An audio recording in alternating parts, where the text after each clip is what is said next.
Colombia, 2021. Already proving to be its most violent year since the 2016 peace agreement between the government and guerrilla group FARC. According to Colombia's special investigator for crimes committed during this period, there's been a murder every 4 days in the month of January, mostly including social leaders, activists, and former guerrillas.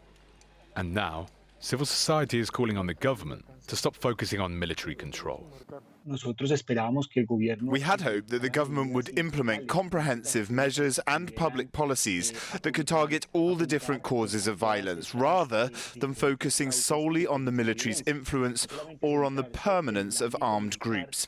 It's also crucial to facilitate the conditions for poorer communities that are historically in territories affected by the conflict, to reduce the social gap that exists with Colombia's most important cities.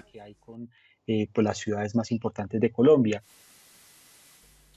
are warning about the lack of security in the country.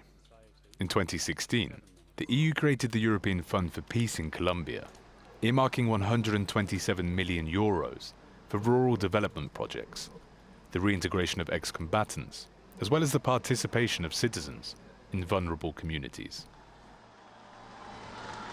One of the EU's objectives is also to put an end to the structural deficiencies of the Colombian state, which explain to a large extent what has happened in the country over the last few decades, especially in the area of security. Today, Colombia is an incomplete state and totally dysfunctional in some parts, which causes or opens the door to the assassinations of social leaders, human rights defenders, or the serious problems that ex-combatants are having with the alarming number of murders.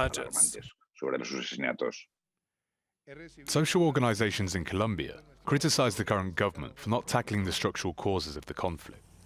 But one of President Ivan Duque's advisors defends the administration, saying that the country is currently working on a long-term program.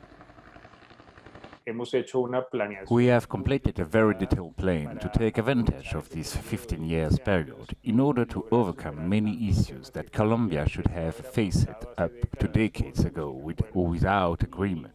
And we are producing results to make this process irreversible by December 2021. The plan includes various measures, including support for victims and the reincorporation of ex-combatants, but also a process to help poorer families and farmers to replace coca plants used to produce cocaine with alternative crops.